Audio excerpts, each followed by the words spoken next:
is taken as an anterior chamber, as the anterior capsule, and one actually does the membranectomy but has not dealt with the anterior capsule, and then can find difficulty in expressing the nucleus. Now, one comes to this very specific part in diagnosis of any uveitis, especially an anterior uveitis, that is the keretic precipitates. So when one deals with keretic precipitates, you are looking at keretic precipitates which will be fine. Fine keretic precipitates are generally those which are not very obvious. They will sometimes appear like endothelial dusting, but endothelial dusting is different from keretic precipitates. Keretic precipitates which are fine will be very, very small dots on the endothelium. The keretic precipitates may be mutton fat, like in this picture over here. This looks like almost as if someone spat on the endothelium of the cornea. And the third part, which is the stellate.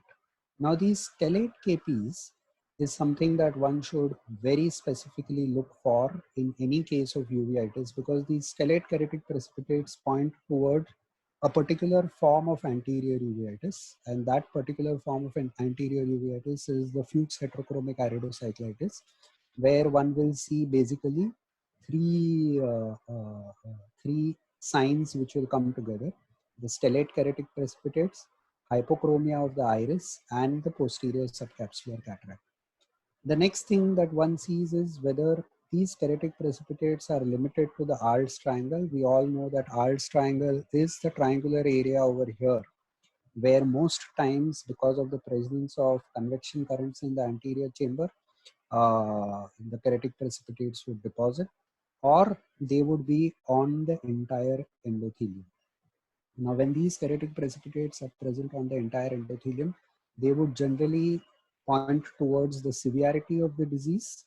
In a more fulminant form of uveitis, you will form keretic precipitates which are deposited over the entire endothelium, or the presence of very specifically a viral anterior uveitis. The next thing here that one looks for is the intraocular pressure. Intraocular pressure is important because one wants to know whether the intraocular pressure is raised. Raised intraocular pressure can be because of an intense anterior chamber inflammation, secondarily because of formation of posterior synechiae causing iris bombae leading to peripheral anterior synechiae, or a low intraocular pressure, an intense posterior segment inflammation leading to a ciliary shutdown, or the presence of choroidal detachments or cyclitic membranes. Intraocular pressure measurement is extremely important when one is going to deal with a cataract, because one does not want to deal with a cataract surgery when the intraocular pressure is extremely high, or when the intraocular pressure is extremely low. Especially when the intraocular pressure is extremely low, one needs to do a UBM to look for the presence or absence of these cyclitic membranes. These cyclitic membranes, if they are present, then the cataract should be dealt with by the posterior segment surgeon, because these cyclitic membranes would then contract, and the very act of doing a cataract surgery in the presence of these cyclitic membranes would likely induce phthisis in the eye of the patient. So next we come to the second part of the presentation, that is the principles of a tailored approach to uveitis. Now this is a slide I have shown very often. The initial approach to uveitis used to be this way. You would have ocular and systemic detailed history taking, vision, slit lamp examination, fundus, the imaging including the B scan, FFA, OCT, followed by a physical examination, laboratory investigations, and treatment. Nowadays, what we do is we have tweaked it a bit. In the beginning, we just take a detailed history, which is ocular, do a vision evaluation, do a slit lamp examination, and a fundus examination. After which we do a detailed history, which is systemic. And this detailed history, which is systemic, is based on the clinical impression that one has. So if the clinical impression is that of tuberculosis, then one takes the history that way. If the clinical impression is that of an autoimmune uveitis, then one takes history that way. This followed by all the other investigations which would be tailored to the impression. And finally, asking for lab investigations tailored to the impression. This is very important because you want the lab investigations to be minimal. You don't want investigations to add to the financial burden of the patient. And finally, the treatment. It's a very small case before we come to the final conclusion. This is a 26-year-old gentleman presented with recurrent redness, pain, photophobia for 2 years, 3 recurrences in the past 6 years treated with topical steroids. On initial history taking, he comes forth with a history of bilateral knee joint pain at the age of 5 to 6 years treated with injection. Now has multiple small and large joint pains, no known systemic illness. This is the clinical picture of the eye at presentation. The vision in the right eye is 6 by 36 with pinhole 6 by 6. In the left eye, it is 6 by 6. You see this circumcorneal congestion, fine keratic precipitates. You can see that streak hypopyon over there. And there are anterior vitreous cells. If you see the entire view over here is a little bit hazy, that's because of the flare. You can see the iris pigment on the lens, and you can even actually appreciate here that the iris pattern is a little lost. So the clinical impression here is of a young gentleman with a unilateral recurrent anterior uveitis with hypopyon. And when one comes across this sort of a clinical picture, the first thing that one should think of is HLA-B27. And so the next part of the history that one should ask for is the history of lower backache with an early morning stiffness. The patient had a history of lower backache with an early morning stiffness, and hence we asked for skin, oral, gastrointestinal, and genital symptoms or signs. We asked them for only one investigation, that is the HLA-B27, which turns out to be positive. The patient is treated with topical steroids, and then the rheumatology reference is done, specifically asking the rheumatologist to look for ankylosing spondylosis. The patient has ankylosing spondylosis, is put on sulfasalazine methotrexate for an HLA-B27 ankylosing spondylosis. Now, if you see the clinical picture over here, you can see posterior synechiae, the pupil that is a little mid-dilated, not completely dilated, and on treatment, there is then complete dilatation. So to conclude, the same slide I put back in the end, that is two things that are important: examination of the anterior segment, looking at all the signs which I have described, and then a tailored approach to the diagnosis. So I end this presentation here, and obviously we are open to questions. Thank you. I think excellent presentation, Mayur, on the point, actually totally, I think. Just few things I wanted to lay stress on is that, you showed that the picture of this case was typical of anterior uveitis, but I always request everybody to please have a detailed fundus examination because very many cases we have seen that you can get a spillover anterior uveitis, So very gingerly, as you always do, we have to see the fundus very closely in all patients of anterior uveitis. So, sorry. I was just going to add to that. It's in all patients of uveitis, one needs to see the fundus in all patients. Totally agree. Totally. The second thing that needs to be done in all patients of uveitis is recording the intraocular pressure. So one records intraocular pressure in every visit, and one looks at the fundus very carefully in the first visit, and then every time there is some change in the symptom or the sign. So that may go as frequent as every visit that one is looking at the fundus. Shweta has asked a question is how to differentiate fine KPs and endothelial dusting, Dr. Mayur. Yeah, so basically when I'm doing this, I am looking at the color of those, what do you call them, precipitates or whatever comes on the endothelium. I'm looking at that. Most of the time, these endothelial dustings are coming from the iris, so they would be brownish in color, whereas the keratic precipitates will be more whitish in color. The other thing is endothelial dusting is likely to be over the entire endothelium, whereas the keratic precipitates will be mostly in the arts. So these are two very practical things that one. And I feel if you do a gonioscopy in these eyes, in this this sort of pigmentary dispersion, you will definitely see a very pigmented trabecular meshwork, Yeah. in these patients if we do that. Yeah.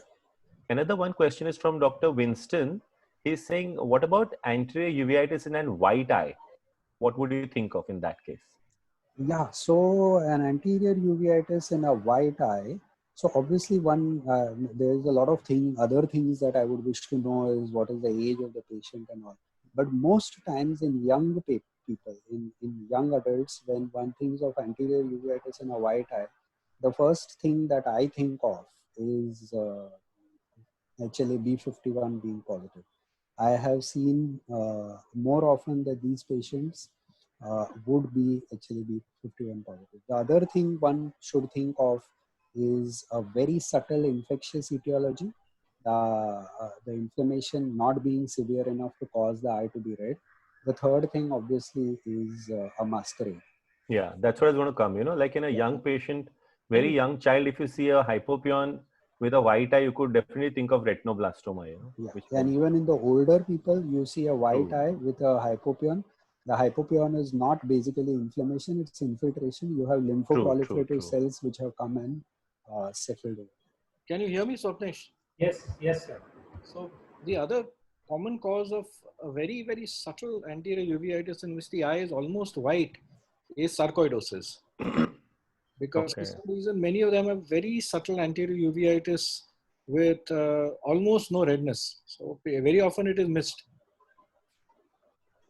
Another one question asked by Dr. Alpesh, Mayur, is that most of the time they are on treatment by some other eye surgeon when they've come to us, Yeah. So that dissolves the signs of a particular uveitis. So how to differentiate, when you get a sort of a confusing case which has been treated by a colleague of ours, that way. So what I would do is that I would ask the patient for all the papers and go back and read all the papers. Most of the times our colleagues have described things very well. So most of the times you will see hypopion written somewhere, or you may see circumciliary congestion or something somewhere. Now, having said that, you still have an impression which is tailored to what your colleagues have written.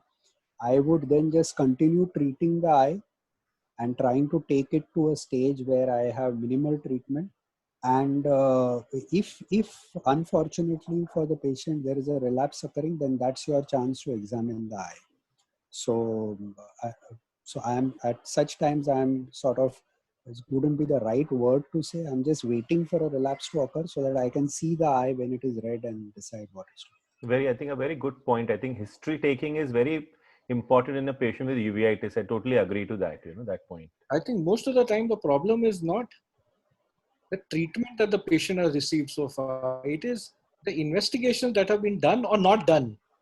Because everybody has their own practice pattern. Everybody has their own approach to patients of uveitis. We don't follow a standard practice pattern. So some people do only chest X-ray, some do nothing, some do only HRCT chest. So you need to go through, equally important, all the investigations that have been done so far and see that if this patient had come to you on day one, what you would have done.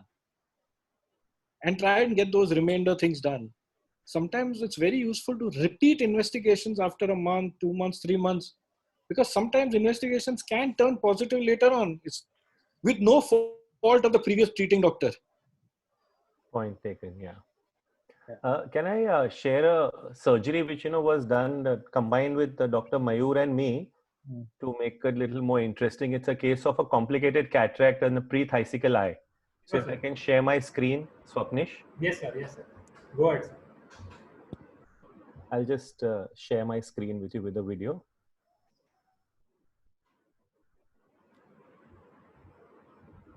So Mayur, you can tell the brief history of this case. So this is a very young child. This is a child who is something like 8 or 9 years old when he's first visited us. He is actually B27 positive. He is probably one of the most severe cases of HLA-B27 positivity that we have seen. And on presentation to us, the child is already on methotrexate. He is already on sulfasalazine. He is already receiving oral prednisolone. He is already receiving oral infliximab. Particularly interesting because despite all this, he's been having severe uveitis as well as an uncontrolled ankylosing spondylosis. So this is the case in which we first had uh, use of adalimumab to control the inflammation. And once the inflammation was controlled, he was very watchfully looking at the eye, and I very strongly felt that the eye was almost pre-thysical. Lots of cyclitic membranes. I knew for sure that if I would enter the eye the routine way, then there would be a problem, and that is why this was handed over to Dr. Ajay. The surgeon here is Dr. Ajay. So I think this was what he was saying, that there was a membrane which we removed initially, and now we are doing an anterior capsulotomy. It's totally fibrosed. So we're using a vitreous cutter, a 23 gauge cutter. Then we managed to, it's a partially absorbed cataract, as you can see, with, total fibrosis. And then we have made a central opening in the PC also there, doing a PCCC here. You can see that the ciliary, the processes are all getting pulled here. There's pigment here. So there was like a cyclitic membrane, the telltale signs are there. This was almost like a fibrotic, or you can say partially calcified cataract, which we are trying to use a cutter and, get it out as far as possible. And that's the central PCC, as you can see here, which we have performed. This is the IOL insertion, which is done in this case.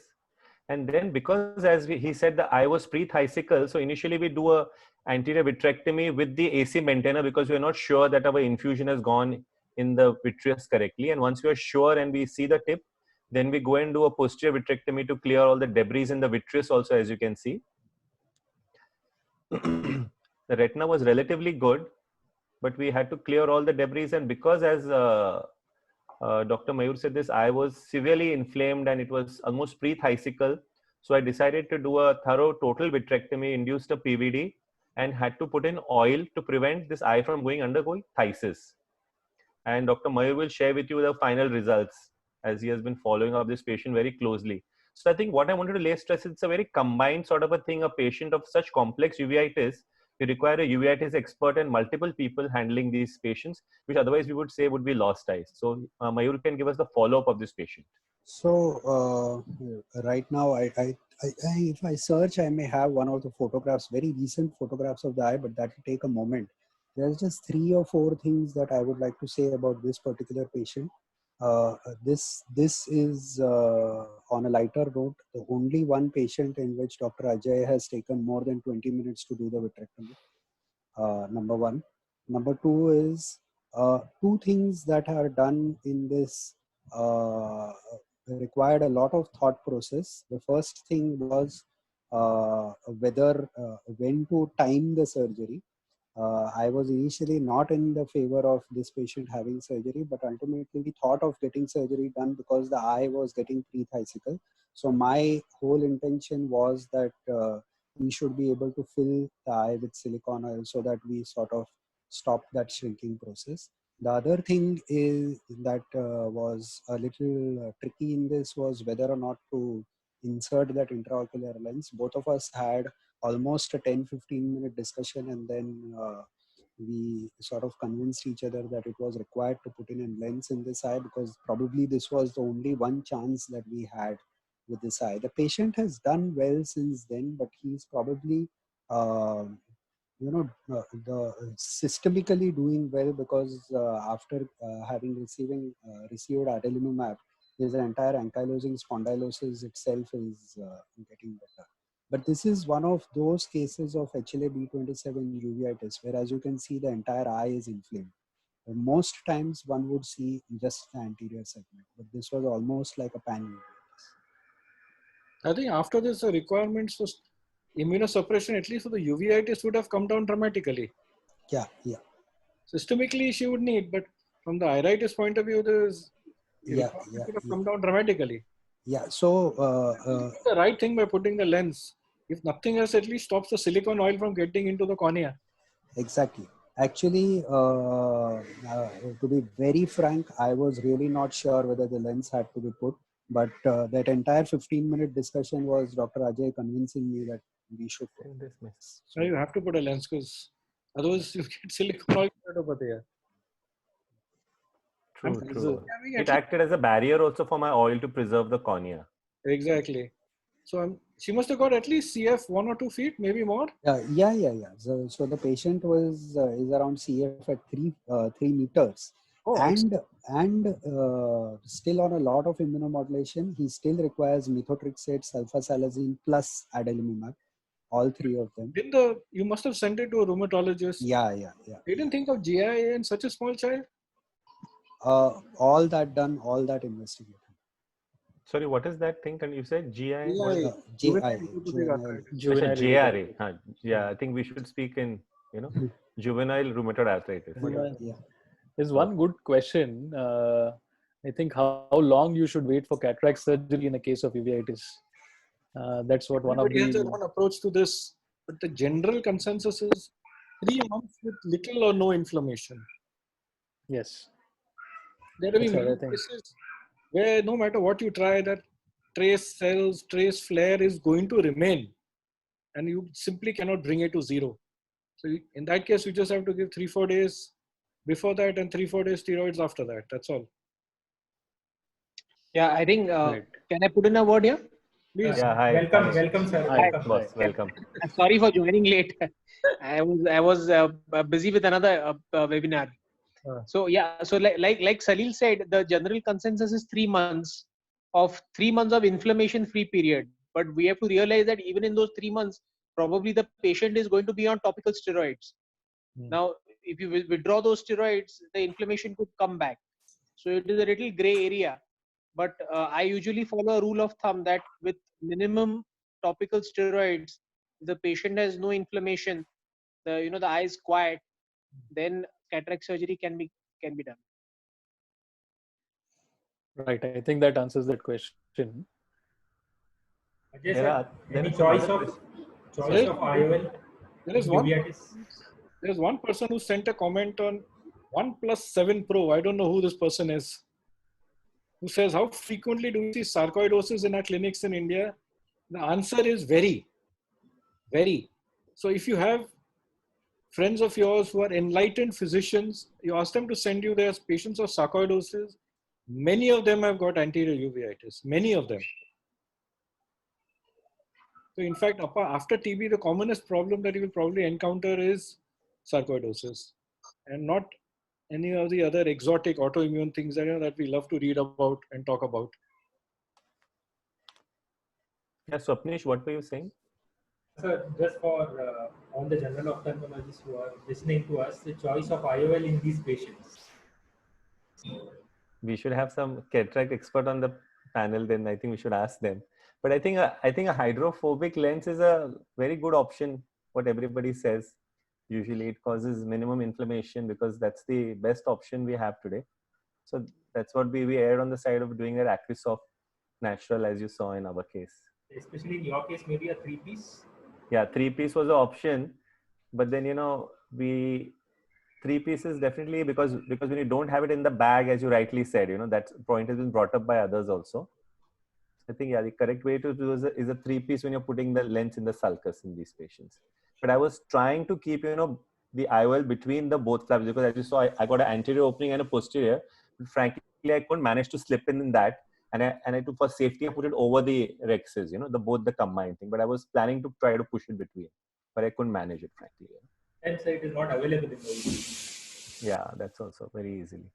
The other question Dr. Alpesh has asked Mayur is, would intraoperative steroids, either IVT or Ozurdex, is a good idea to prevent hypotonia and inflammation?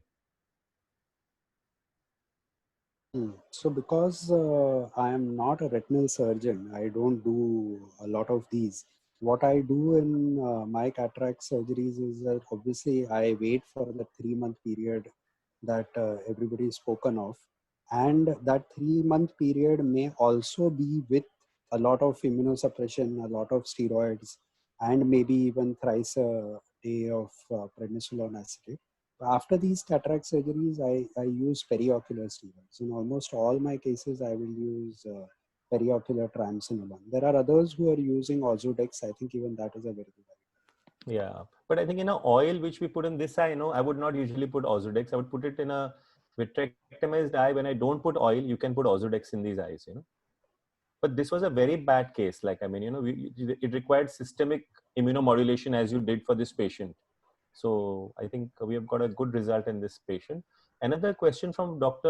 Nandan is there. Can I put in one yeah, please, suggestion please, here? please. Yeah, Please. yeah, Ajay. What normally, you know, I have done is, you know, these cases, when I put oil inside the eye, like you say, you know, there's no point putting Ozurdex or probably triamcinolone. So what I've done is at the end of the surgery, I've given a subtenance triamcinolone. Perfect. You know, Yeah, that also, totally agreed. yeah. So that also sort of keeps the inflammation down, especially in the 4 to 6 weeks to follow. Although you will be Totally giving agreed. a lot Yes. of topical steroid systemic also, but that subtenance triamcinolone helps. Yes. Yes. Yeah. Totally agreed. Yeah. Deep, So deep, deep PST works very well. Yeah. Correct. I think Dr. Meghna Sahasrabuddhe has asked the most difficult question that you can ever ask a uveitis person in India, and that is, what is the significance of a positive Mantoux test? So, Yeah. in brief, I can tell you that in this case, when you want to analyze a positive Mantoux test in a patient, you need to assess the pre-test possibility that the patient has got TB. So you need to assess systemic symptoms, systemic findings. You need to assess ocular findings. There have been tons of papers written about what clinical features are suggestive of intraocular TB. And then you decide whether the positive Mantoux test has significance or not. But I can tell you from my experience that even though a lot of people go around claiming that, oh, Indians are all Mantoux positive, Indians are all Mantoux positive, that is not true. You will get Mantoux, if you go to any organization where they do Mantoux testing like ours, before they join for employment, almost nobody is Mantoux positive. Almost nobody. So a significance of positive Mantoux test is, I would say, very high, provided the patient has clinical findings and systemic findings that go in favor of TB. Okay. Point well All right. taken. There's one, if I'd like to come in, there's one Please. good question from Dr. Anil. When should be cycloplegic stopped in under treatment for anterior uveitis? And he means to say, should we continue homide and atropine till the complete resolution of anterior vitreous cells? Mayur? So, yeah, Yeah. Dr. Mayur, would you like to answer? Samyak also. Yeah. Samyak, you want to answer? I'll answer this. I think cycloplegic should be continued for a bit longer time till you really feel the anterior chamber inflammation has gone away. Now, with regards to anterior vitreous cells, some amount of cells, especially the pigmented cells which have been released from the iris, will continue to be there in the anterior vitreous for some time. So you really have to see what kind of cells they are. Are they the pigmented cells which are there, or are they actually the WBCs which have migrated from the anterior chamber to the anterior hyaloid face? So I think that you need to fine tune that a bit and see for other markers of inflammation as well. I think two things about cycloplegics. One is one very important thing to understand in any form of uveitis is don't use this drug cyclopentolate. That's not a good cycloplegic to use in uveitis. Between hometropine and atropine, obviously better is to have atropine.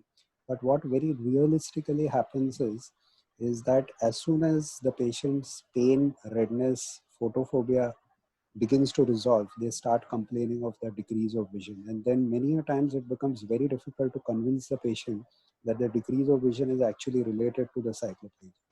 So I guess I tend to withdraw off my cycloplegics a little earlier than probably they are actually required. So as far as cycloplegics is concerned, what practically I do is different from what would theoretically be the correct thing to do.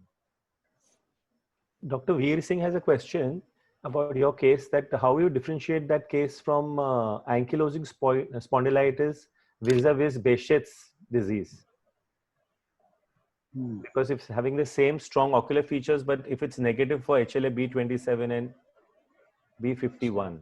So one thing, three things that I would think of. One is how quiet the eye is. In B51, the eye will be more quieter. It's more likely to be a white eye. And with HLA-B27, it will be a red and a painful eye. The second thing is with B51, the hypopyon is sometimes mobile. And with B51, the hypopyon resolves very fast. So you may have a hypopyon one day and you give a lot of topical steroids, it may go off the second day and then it may come back after 3-4 days. Whereas the patient's symptomatology will almost remain the same. Having said that, B51 is not a very common thing to encounter. B27 is the much more common thing to encounter. Yeah, the other thing is you really may not have any keratic precipitates in case of a Behçet's disease. You virtually don't have any. So you may just have that hypopyon, which Dr. Mayur rightly said is mobile. Well, and sometimes you'll have retinal signs also, retinal vasculitis. Yes, that's one thing, because I was in Japan, and in Japan Behçet's was very common, you know. Yes. So my professor used to put them on colchicine, and you know, because they are not very responsive to steroids, vis-a-vis HLA-B27 will just melt away with steroids, you know. Yes, very rightly said. In fact, they would require stronger immunosuppression. True. Yeah. I think Shweta K wants to know what is the test positive in most cases of sarcoidosis. So I think sarcoidosis is essentially a diagnosis of HRCT of the chest. There is no other test which is significant and specific apart from proper chest CT. And of course, if patients can afford it, there are ancillary tests. But best is to do a CT of the chest. There are very specific findings. Then you can do a bronchoalveolar lavage, look for CD4 to CD8 ratios, rule out TB once you do on a BAL, and that's usually how they manage. Yes, so we can take a last question and then we could move to Samyak's talk.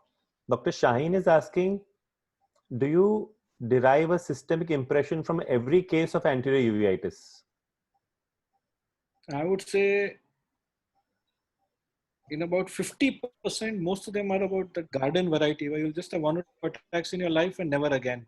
They don't clinically resemble anything, and no matter how much you investigate, you don't find anything. I think that proportion is about 50% in India. And the rest of them have clinical findings suggestive of TB or sarcoidosis, or you know that they are spillover from posterior segment disease. In that case, then of course it's a different scenario. I would wanted your opinion of you experts is whether, you know, I'm seeing more and more of viral anterior uveitis, you know. Are we seeing a spurt in this viral, like, you know, whether it's zoster or whether it's herpes or whether it's indeterminate, where you have, you know, that it doesn't go, you know, it just keeps coming back, that mild anterior uveitis, not even severe. It's a low grade, you know, chronic anterior uveitis. So any can advise, I mean, enlighten on that point of view? How are I think we're diagnosing it more. Earlier, we never used to do, at least I still don't, but all over the world now people do AC-TAP with PCR, and they've been able to find viruses. Basically, it's only CMV, HSV. And they've been able to do it and find it. So we are becoming more aware of these entities now. Earlier, we would call it a non-specific anterior uveitis and treat. But now we are becoming more aware, and now we are realizing the need, at least in certain specific cases, to add antivirals as well. fine? I agree with Dr. Ajay. In fact, I have a couple of patients whom in the first episode I have not given any antivirals, but considering the iris atrophy and the classic textbook presentations, even after receiving a 6-week course of antivirus, they sometimes relapse back. Yes, and that's what I wanted you to don't have an answer for that. You don't have an answer. You don't have an answer for that. Yes, rightly said. Swapnish, anything else? Or should we go to the next talk? What do you say? Yeah. So we can go on to the Samyak's talk. Okay. Right. So, Samyak, please. yes. So, can you see my screen? Yes, very well. All right. Yes. So, thank you all. It was a very interesting presentation and a very good question answer session. We'll continue with the second part of the first part of uveitis lectures, intermediate uveitis. So, as Dr. Mayur said, like, where exactly do we see the inflammation? If we see it in the anterior chamber, we see it in the form of cells, flare, hypopyon, keratic precipitates, as you've already seen. You've seen a lot of cases and examples. If you see it in the vitreous, you see it in the form of vitreous cells, simple.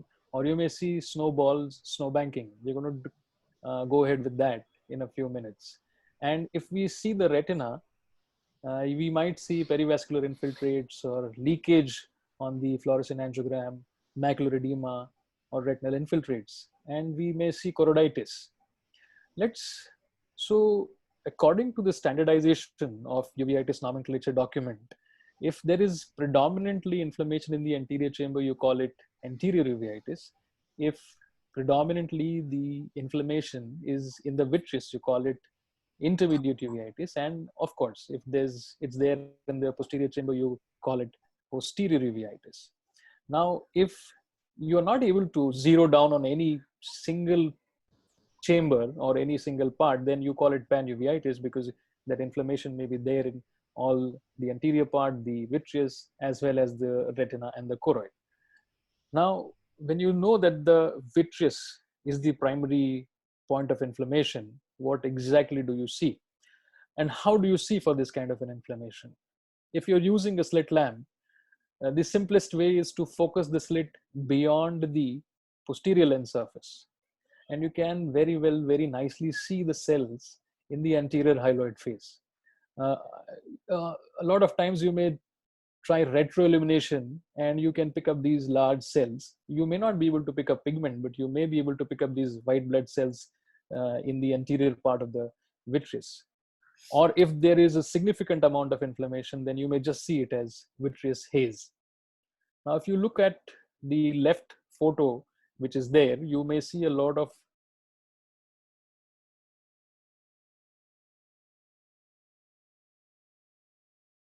vitreous or the inferior periphery. Or if you're seeing with a 90 diopter lens, you can see the snowballs again in the diagram, but here it is inverted, so you're seeing them more superiorly than inferiorly. Now these are called snowballs. And if you want to know what snow banks are, then these are pars plana exudates. So, and they are predominantly placed inferiorly, and they suggest a very severe form of a disease, and they require aggressive treatment. But you need to remember that you may not be able to see snow banking on the slit lamp examination. You need to make the patient lie down, do an indirect ophthalmoscopy. Sometimes you need to do a peripheral scleral depression to actually see the snow banking pattern. Let's go to one of the examples. This is a 52-year-old Indian female who presented with gradual onset diminution of vision, more in the left eye than the right eye. And you can see that her vision in the right eye was 6/9, 6/18 in the left eye. Pressures were fine. There were a few cells, 1+ cell in the anterior chamber, very minimal amount of flare, but vitritis was significant. OCT was done, which suggested macular edema, which was bilateral, and a wide field fluorescein angiography was done. And you can see in the wide field fluorescein angiography that there is significant amount of vascular leakage, especially in the periphery. And these are the frames in the late frames. You can see in the periphery. You can also see macular leakage. So macular edema also was there. Now we have to remember that since vitreous is the main site of inflammation in intermediate uveitis, you make sure that we keep in mind that peripheral vascular leakage and macular edema will not change our diagnosis of intermediate uveitis. In fact, there have been a lot of reports, as we'll see, that you will have leakage across in the periphery. We are a lot familiar with the term pars planitis. So let me give you a brief idea about that. That if you see intermediate uveitis, for example, snowballs or snow banking, in the absence of systemic disease, then it's called pars planitis. So it's more of an idiopathic variety. Now, when there was a lot of data which came in from the Western world or the developed countries, it was believed to be pars planitis. But now in our developing countries, we have a different scenario, as there are a lot of endemic infections, and we have been able to find out a lot of more of an etiology for the intermediate uveitis. What can be the etiology? It can range from tuberculosis, sarcoidosis, multiple sclerosis, Lyme's disease, lymphoma, or it may be idiopathic, and the data will vary according to the geographical locations, the reference, the genetics. Now, going back to this case, we got her investigations done. So she's a diabetic, somewhat uncontrolled blood sugar levels, 147 fasting and 254 postprandial. She got a chest X-ray done. Both hilar looked normal, but it was reported that she had a mild accentuation of the markings. Everything else was fine. MON2 was well less than about 3 millimeters indurated. So we went ahead and did much more imaging. Like Dr. Salil said, that everyone will have a different way of imaging. So we went ahead and tried chasing it. We got a contrast enhanced CT done, and she had significant bilateral hilar lymphadenopathy, so much that she had about 2.8 into 2.3 centimeters of lymphadenopathy. The lung architecture otherwise was within normal limits. So we had a pulmonology guys evaluate her. They did a endobronchial ultrasound guided biopsy of those lymph nodes, which turned out to be gene export negative because sarcoid and TB can overlap quite a few times. And so we had a diagnosis of sarcoidosis related intermediate uveitis, and she received intravitreal Ozurdex in both her eyes because she was a diabetic and sugars were not controlled. So the decision was that we had to give her steroids. So that was the decision here. But she also received immunosuppression from the pulmonary medicine over a period of time. Now that would take some time to kick in. So till that time, Ozurdex will take care of that inflammation. Now, if you look at data from North India and South India, you can see that the diagnosis has now moved more towards either the tuberculosis or sarcoidosis. Now, sarcoidosis, we are seeing a lot of sarcoidosis, but still not that very common. But it has definitely moved from pars planitis or the idiopathic variety to more of tuberculosis, more, and as you can see from the data in North India as well as South India. So the approach to diagnosis, to be brief, is you undergo a detailed ophthalmic evaluation to see what is the primary site of inflammation. Of course, you do an angiogram, you do an OCT to see for macular edema. And like I said, wide field angiography. Why is wide field angiography preferred more so? Because you may at times miss out on the pattern of leakage. And as you can see, there are different patterns of leakage, especially in intermediate uveitis that have been reported. And you may miss out these leakages, especially in the peripheries. On the UBM, you can see these cyclitic membranes, as was discussed in the previous case. Yes, they can be cyclitic membranes, atrophy of the ciliary processes. So where the atrophy has undertaken place, or if there is ciliochoroidal detachment, then it's a very poor prognosis. We also have to remember that at the extremes of age, if it's an elderly patient who's presented with intermediate uveitis or rather any form of uveitis, you also need to rule out a masquerade, that you probably have to go, he has to go and undergo an MRI to rule out a PIOL or an optic neuritis. It is also helpful in that case. So a general physical examination is very important, along with the investigations that we as ophthalmologists do. The laboratory workup would involve targeted investigations. Most of us would do a MON2, TPHA to rule out syphilis, chest X-ray or a CECT chest, depending on your priorities, and the other common tests like a CBC-ESR, you get your sugar levels done as well. Just a couple of slides about how different is intermediate uveitis in children, because children may also suffer from intermediate uveitis. You see all those things, what you see in adults, like you see these opacification of the posterior hyaloid more commonly and more severe, snowballs and sheathing of the inferior veins. But it has to be differentiated from GIA, which has a predominantly anterior chamber inflammation and chronic arthritis. There is significant association with band-shaped keratopathy, so we need to take that into account. Cyclitic membranes can lead to retinal detachments, and they can have severe visual impairment, especially in children.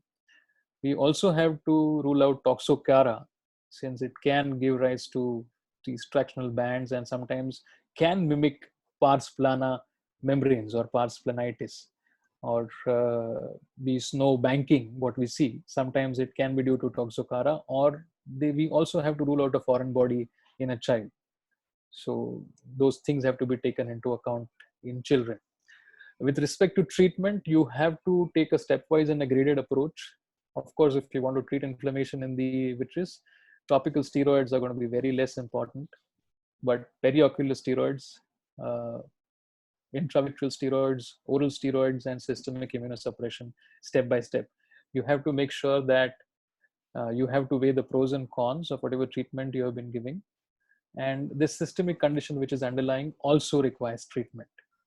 But you have to make sure that long-term treatment has its own recurrences, and you have to prevent vision-threatening complications. So those with pars planitis, we should not expect them to have a benign course, as it is well known. So just to point out a few clinical pearls, this is my last slide. A thorough clinical examination is important. Indirect ophthalmoscopy should never be missed, because this can help us pick up important findings. The peripheral leakage or macular edema on the FFA does not change the diagnosis. Rather, it helps us make the diagnosis of intermediate uveitis. Pars planitis is intermediate uveitis in the absence of systemic diseases. And more so nowadays, we would like to chase what is the underlying etiology or the systemic evaluation. We have to treat in time, because intermediate uveitis at times can be visually debilitating, but we also have to watch out for recurrences. We can use either steroids, local or systemic, or immunosuppression as and when needed, but we treat the cause and we prevent recurrences. And the last but not the least, a team approach. We may need an ophthalmologist, a rheumatologist. We may need to involve other specialties and multiple other labs. Thank you. Excellent presentation. Huh? Fantastic presentation. Just before we start discussing, just a quick point. Many a times when you look at a case, you see those anterior, cells flare, and we think we are looking at an anterior uveitis. But I've seen, even on a slit lamp, we can pick up those vitreous cells many a times. So if you move your slit lamp forward and you focus on the vitreous, and you see those vitreous cells, you see what we call as vitritis more often. I think that should raise your antenna to make sure that you see the peripheral fundus, especially the inferior 6 o'clock fundus, to see whether you're actually looking at an intermediate uveitis. Right, precisely. One point I wanted to raise is the uveitis experts can answer this, that majorly intermediate uveitis is a T-cell mediated disease. And the type 2 collagen in the vitreous, as well as the type 2 histocompatibility antigen on the vascular endothelium, it acts like an autoantigen. There is a trigger, and there is a recruitment of T cells. Now, we actually read in theory that majority of these T cells are CD4 cells. So, do we actually use the CD4 count in this patient to diagnose or to prognosticate or to monitor the disease? Yes or no? Is it that useful? Because it's a majorly a T-cell mediated disease. I think almost all the uveitis that you're going to encounter is T-cell mediated. There is almost no B-cell mediated lymphoma intraocularly that you see. The only B-cell mediated things that you're going to come across is like allergic conjunctivitis, vernal catarrh, external stuff like that. I don't think there's any point doing CD4 and CD8. If you want, you do CD3, which is a pan T-cell marker. But even then, I'm absolutely unaware of any reports or papers on any utility of CD3 or even CD4 in patients like this. I mean, you're talking about non-HIV patients, huh? Yeah, that's yes.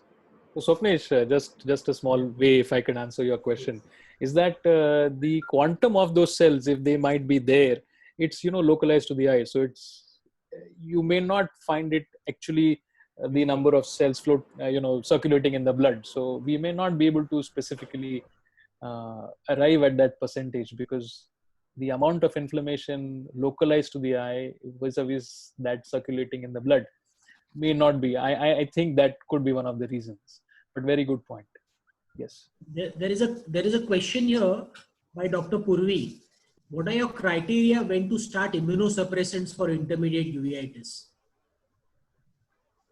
So I think I would first like to, test the etiology. I would like to be sure of if there is any underlying etiology or not, because unless I etiology, for example, if I start steroids in a patient of intermediate uveitis right on the day one, I may be missing the hilar lymphadenopathy findings, because the moment I start steroids, if there is lymphadenopathy, it might be missed even if she undergoes a CT scan a couple of days later. So I would wait to find out what exactly is happening. So I would wait till something comes up. And the other thing is, I would make sure that we take into account what is the age of the patient, what is the age of the patient, because in children you would like to prefer methotrexate, vis-a-vis in adults you would like to prefer any other immunosuppression, for example azathioprine or mycophenolate or cyclosporin. Again, these drugs have their own side effects and effects, so you will always want to have a rheumatologist in liaison with you so that you can see what immunosuppression works. Again, a lot of intermediate uveitis, if you treat the underlying etiology, may not require long-term immunosuppression. So whether or not he requires or immunosuppression or not, I think we have to take a call once we know the behavior of the disease over a period of time. And only when you're absolutely sure it's not infective. Right. And it's not infective. You're right. Yeah, Samyak, to continue this discussion, I have had patients of intermediate uveitis whom have been, I've treated with AKT, the full course. Right. And then we have done the steroids under the cover of steroids. AKT is over, steroids are over, it comes back. It won't come back with that much of a vengeance, but it does come back to be visually hampering, Right. So what are these groups? Because I'm seeing more and more of these groups is what I'm trying to say, Is this a sort of a atypical mycobacterium, or is this a resistant, TB, which the chest people are seeing that we are also seeing? So what is your take on that? I agree. I do have a couple of patients who presented with more like TB uveitis, treated for TB, treated with steroids, and a few months later came back again with inflammation. Yeah. So what I have done is I have given them steroids again. I have not repeated their TB treatment because my ID specialist said, well, this doesn't look to be MDR TB because of ABC findings. They have their way of criteria. True. So I've treated them again with steroids and they have done well. A few of them have come back again. Yeah, that's what I'm facing actually. So I've spoken to my rheumatologist and he feels if you think that this is an eye debilitating inflammation, we put them on immune suppression. Okay. Now a few of them have done well on Azoran, but we keep them under observation to see that the TB doesn't flare up again. Good point. Yeah. So I have made this statement many a time before, and that is, I don't know whether Dr. Salil is still there. Oh, very much. Yeah. So personally, I believe that tuberculosis and sarcoidosis are two ends of the spectrum. I personally believe that there is an entity called tuberculous sarcoidosis which exists. And I believe that in an intermediate uveitis where the etiology was initially tuberculosis, if you have taken a very long time to start anti-tuberculosis treatment, that is the patient has had uveitis for a very long time and after that you have introduced anti-tuberculosis treatment, most of the times these patients would go towards the other end of the spectrum, that is sarcoidosis. So in these cases, like Dr. Samyak said, you may give that entire course of AKT, but if they relapse, then you have to go to immunomodulation. That's one thing. The other thing, the initial question, many a times we have seen patients who got initially labeled as intermediate uveitis, but they were acute retinal necrosis. So they got treated with steroids and then later on they turned out to be infectious etiology. We've seen patients of toxoplasmosis being labeled as intermediate uveitis. So when you see an intermediate uveitis, be sure that you are not dealing with any of the infectious etiologies. Even syphilis, there's a resurgence of syphilis. So syphilis, ARN and toxoplasma are three things you should be very sure are out of contention before you think of starting steroids. Very rightly said. Very right. There's one more question here about indications for early vitrectomy. I would like to wait. I wouldn't want to push for a vitrectomy, because if there is something which is there is an underlying inflammation, uh, you need to treat that, because vitrectomy is not going to solve a problem. So there are 2-3 reasons why an early vitrectomy will help. One, it is that whatever you're doing or whatever you're seeing, you're probably not being able to make a diagnosis. So one. Second, if you are removing the vitreous, you may be able to make a diagnosis of the vitreous biopsy. For example, if there is a retinitis patch which you are seeing, and if you think that it could be viral or in an immune compromised patient, you may be able to typify the virus there, whether it is a varicella zoster virus or anything. Again, if you have labs to support your diagnosis, then. Otherwise, I would not be jumping towards vitrectomy unless I know why I am doing it. If there is a case of intermediate uveitis and you have a retinal detachment due to the cyclitic membranes which are there inferiorly, or if there is a break which is pulled up, then yes, I would be pushing for a vitrectomy. Those will be a few criteria. Dr. Suresh wants to make a comment. Dr. Suresh Ramchandani is there with us. Yes. Good evening. Yeah. Sir. Hi. How are you? I'm good, sir. I'm just talking. I was just listening to what Ajay was saying about this case where you think it is, and then I think you all spoke about tuberculous sarcoidosis. So I just wanted to make a comment, because many times what happens is the intermediate uveitis. Like I'll just give you an example of a patient, and this is a problem that I have faced many times, and I think there is no clear answer to this. There was this patient, young woman, who had bilateral intermediate uveitis, and those fluffy exudates, and then she had a HRCT which was not very very specific, but she had an ulcerative MON2, and she had some perivasculitis, so which I thought was tuberculosis. And then after starting ATT, it didn't improve. It didn't improve at all. And so, a full course was finished. Nothing happened. And so she was put on immunosuppressants. And she came back. She was okay. And she came back, she had fallen sick, and she'd been to a physician. Then she went to a chest physician, and she had full-blown tuberculosis.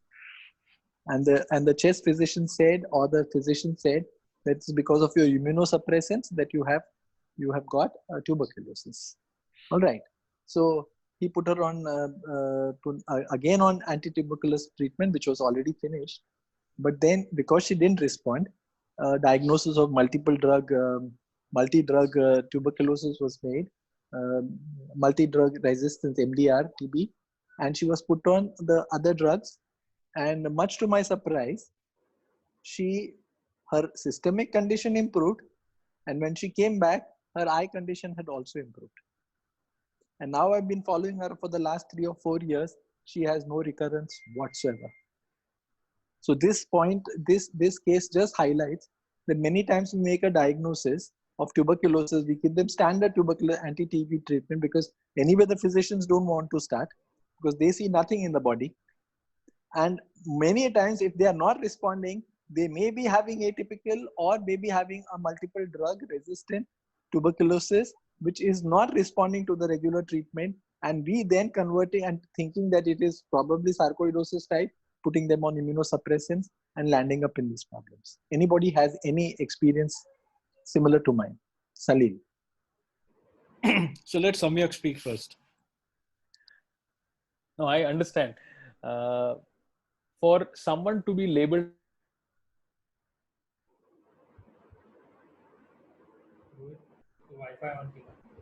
that this is resistant to the routine line of tuberculosis. The gene expert only tells you rifampicin. Most of our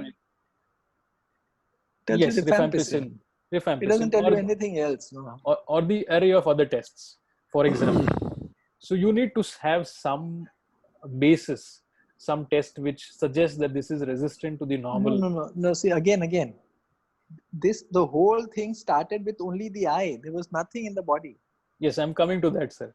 So most of our uveitis patients will not have something significant in the chest. if at all there is something significant in the chest, if you find large lymph nodes or if you find a lesion which is worth a biopsy, we can tell the physician, look, go ahead, please take a biopsy, run it through a PCR or run it through those tests, and we will come to know. So I think we need to push our physicians more, or pulmonologists more, to go ahead for a biopsy, especially in cases which don't respond to the routine line of treatment. I think Dr. Salil and Dr. Ajay. I had a similar case, Suresh, Ajay? but that was a patient of serpiginous choroiditis. Okay. I had a patient, similar history what you're exactly giving, and I requested him that I think that this serpiginous choroiditis is worsening in spite of steroids and your AKT, and I feel that it's a multi-drug resistant TB. And then they switched it on my telling, as Samyak said, without, because we can't give them biopsy. Yeah? I can't go in the vitreous and do a biopsy. Yeah, there's nothing. Yes. And then that patient responded with his serpiginous, which is more, you can actually see the lesions healing, as we are aware of. So it responded, and even the first time it responded with the AKT, but then it recurred at the edges of the scars, Yes. So many times what happens, I know now we're just discussing this. Many times if I feel, you look at them now after so many years, this is probably tuberculosis. I mean, you can't back it up, but this is going to, and there'll be so many who will respond. There'll be so many who don't respond, but then they're not tuberculosis. They're just not responding to your regular treatment. That's it. And that time, whether to switch and, insist, or don't even talk to them, you do it yourself. True. That's it. Because the second line treatment or the MDR treatment is really toxic. So, it is. pushing someone for that would require some kind of a biopsy or a diagnosis. Now, having said that, there have been a few MDR TB cases which are being reported from literature, from the vitreous biopsy, but I don't think so. None of us are doing vitreous biopsies to. No, vitreous biopsies many times will not, because it's an allergic reaction. Not negative. You do PCRs, you do everything. In the past, I used to do aqueous, and I've done a couple of vitreous biopsies. But because it's an immune response, you may not get the PCR in the vitreous cavity. You may not. It's more of a paucibacillary disease. Whatever it is, in the vitreous, the response is immune. It's an immune response, like T cell mediated. You may not get the bacillus in the vitreous cavity. So a biopsy is not going to be specific or neither very sensitive. It's not going to be sensitive at all. Negative will not rule out tuberculosis. Yes. Right. Can we take one more question from the chat? Right. There is one Dr. Nipun who has asked, his question is that how do you minimize the recurrences? And he has asked whether topical NSAIDs will help. Probably when the disease is quiet, does topical NSAIDs have any role? There are so many NSAIDs. We have Fleur, we have Nepafanac. Do all these have a role? I hardly use them. I use in all my patients along with steroids. I feel it's a synergistic effect, because there are some trials which have been done for CME, because most have CME, as Samyak said. And there is a trial which has been conducted where they shows that a combination of steroids with NSAIDs, I forget the name of the acronym of the trial, but they have proven that it acts synergistically. So how do you prevent recurrence? How do you minimize recurrences? Just give your mobile number and ask them to call you. One simple thing is that you would wait for, you would go for a slow taper rather than a, something like if you are tapering 10 milligram every 10 days or so, you would I prefer to go for a very slow taper, and I make sure that I follow up. I make sure I compare my previous notes with today's notes to see what's happening, and then slowly taper. Right? Slow taper. Yes, slow taper of the steroids. Slow taper of the steroids. Yeah, correct. And I think what I sometimes do is, if I feel that there are 2 or 3 recurrences within a span of 6 months, and I'm convinced that I'm looking at maybe an autoimmune and non-infective uveitis, then maybe that is an indication to try your immunosuppressives. Giving immunosuppressives for almost something like a mycophenolate, or a methotrexate, and keeping them on immunosuppressives for about say about a year or so, that sort of brings out the recurrences and the eye stays quiet for a long amount of time. But one has to remember, when the patient is on immunosuppressives for such a long time, you have to keep repeating the white blood cell counts every 1 month. Agreed. Right. Yeah, agreed. He said, That's agreed. the point. Yeah. Yeah. Perfect. There's one more. And Yeah. sometimes and sometimes you may need to justify the requirement of immunosuppression as well, because a lot of times everything else looks fine. It's just the eye that is repeatedly getting inflamed. So The other problem is, when you have these patients coming in with recurrences which are not very severe, they are just mild flaring inflammation. You're again and again starting them on topical steroids. Sometimes, they might throw up a secondary glaucoma. Very true. agree, very true. Or even systemic steroids, how long can you continue? So probably, the immunosuppressives helps to sort of be a substitute for the steroids at times. Yes, very right. Immunosuppressants, the role of immunosuppressants is as a steroid sparing agent. Right. In fact, MMF was devised specifically as a steroid sparing agent. Correct. Right. There are two very interesting questions, Preetham, from the box, Yeah. I think. Yeah. One is on syphilis, which is the test you would advise, whether you would do TPHA or VDRL, and what is the present day regime for toxoplasmosis, I think, which is both, I think, controversial things these two diseases require. So anyone from the panel could enlighten us on that. For toxoplasmosis, ideally you should treat systemically. So there are various regimes you can choose for. Simplest is azithromycin 500 once a day for maybe a week. Second less complex one is, of course, Septran BD. So you can have 1 BD. If patient doesn't respond, you can even increase it to 2 TID. And then third one, of course, is our traditional triple of Cotrimoxazole. cotrimoxazole. The classic triple what we used to give of sulfamethoxazole, pyrimethamine, and prednisolone.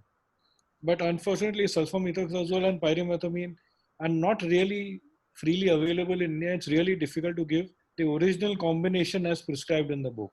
So in the end, most people end up just giving Septran, or if you are not comfortable with Septran, 99% of Indian patients claim that got sulfa allergy. 99%. And when I asked them, when did this happen? They said, no, my parents told me as a child.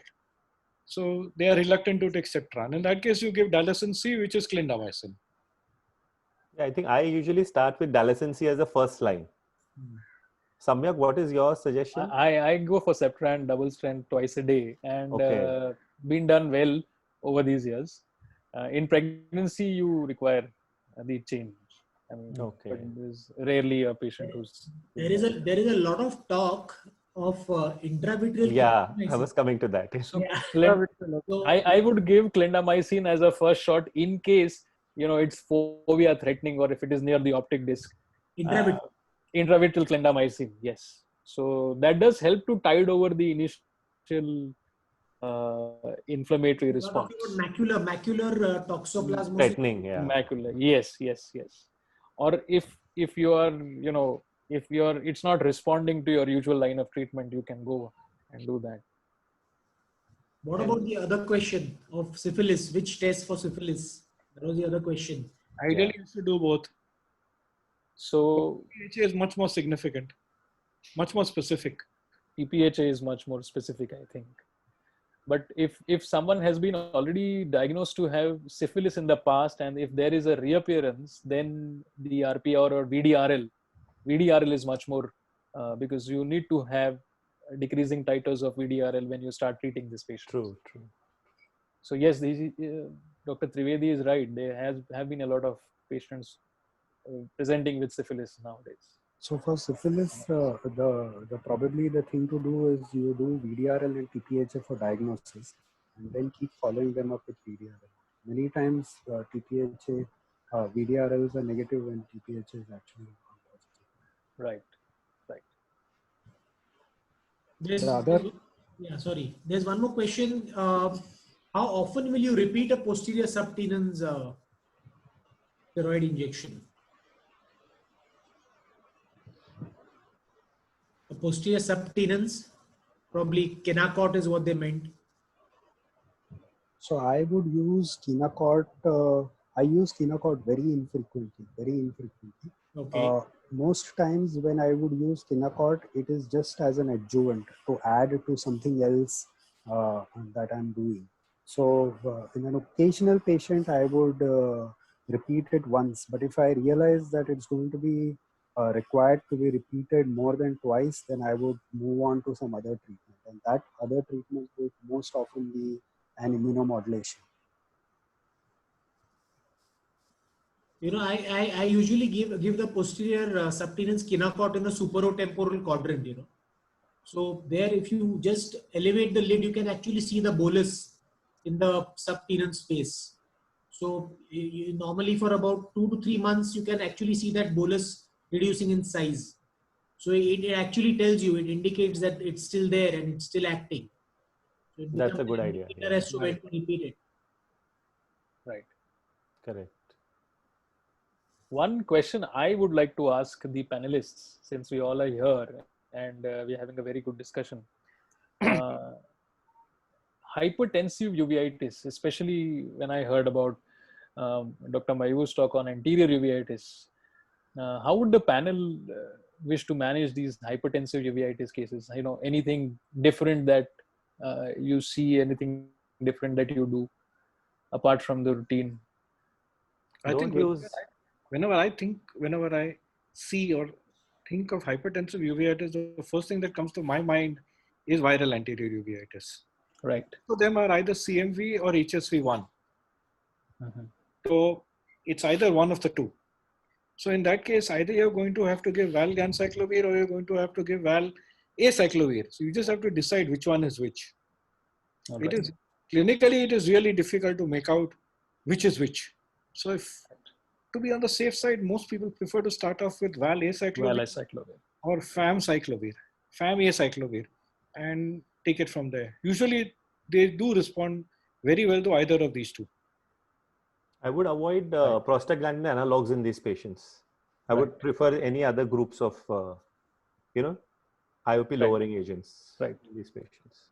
So Samyak, other than the viral anterior uveitis, one also thinks of sarcoidosis. Sarcoidosis many a times when you have an anterior relapse, you may have an associated high raised intraocular pressure. Right. And these have to be treated with topical steroids. They respond very well. The intraocular pressure also responds to the topical steroids. The other one entity that I have seen one or two cases of are these twin entities that are called BAIT, B-A-I-T, and BADI, B-A-D-I, which are thought to be somehow linked to a viral etiology. And of course, the glaucomatocyclitic crisis that also somewhere is viral. There is one very specific question. In macular toxoplasmosis, will you start the antimicrobials and the steroids simultaneously, or whether you will give a gap, start the antimicrobials first and give a gap of 2 days? What is the usual thing followed by everyone? I think simultaneously is okay, especially if the fovea is threatened.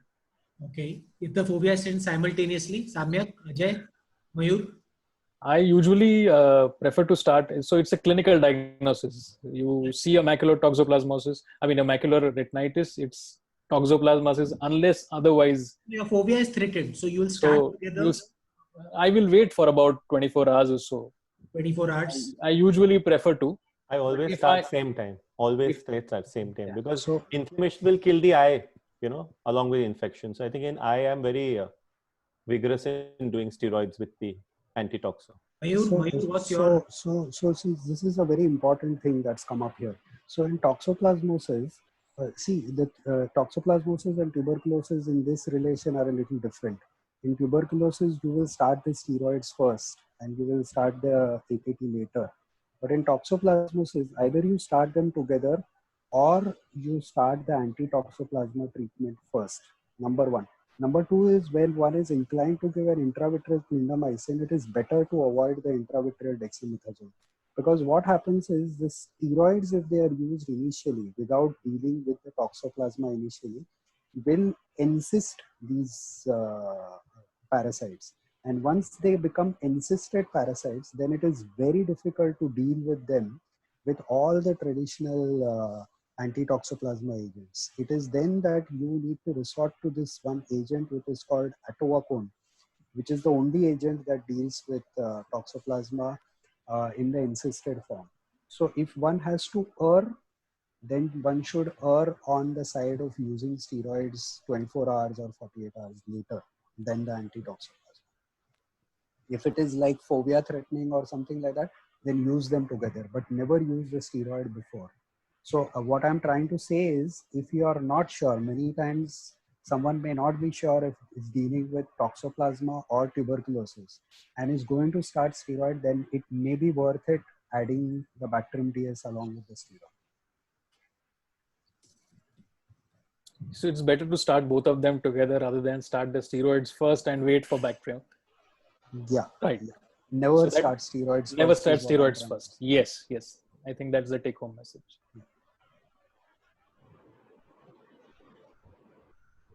There is one more question. In case of tuberculosis-related uveitis, how long should be the usual duration of AKT? In most of the cases. 9 months. 9 months. You don't need more than that. Yeah.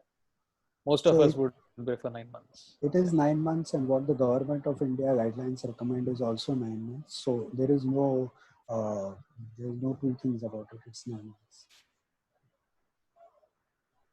Okay, there's one more, maybe last, there's always a question which is debatable, or there's a discussion on that.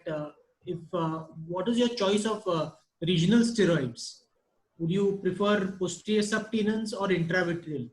So someone has specifically asked, I think Dr. Alpesh has asked that intravitreal steroid will be easier to remove it if your IOP goes up, unlike subtenons. So what are your views on that? Maybe we can take this as the last question before we wrap up. I think I prefer methylprednisolone depot.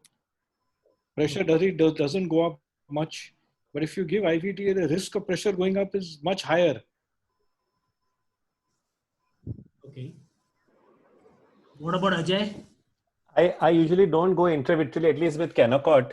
If at all, I would go when, it's a recurrent low-grade constant uveitis and the past neuritis where the patient can't tolerate oral steroids, even a low dose, or a diabetic, I would err on the side of Ozurdex if I've ruled out any infection, like especially tuberculosis. I would not do IVTA at least, because I feel the IOP spikes are higher in them vis-a-vis Ozurdex.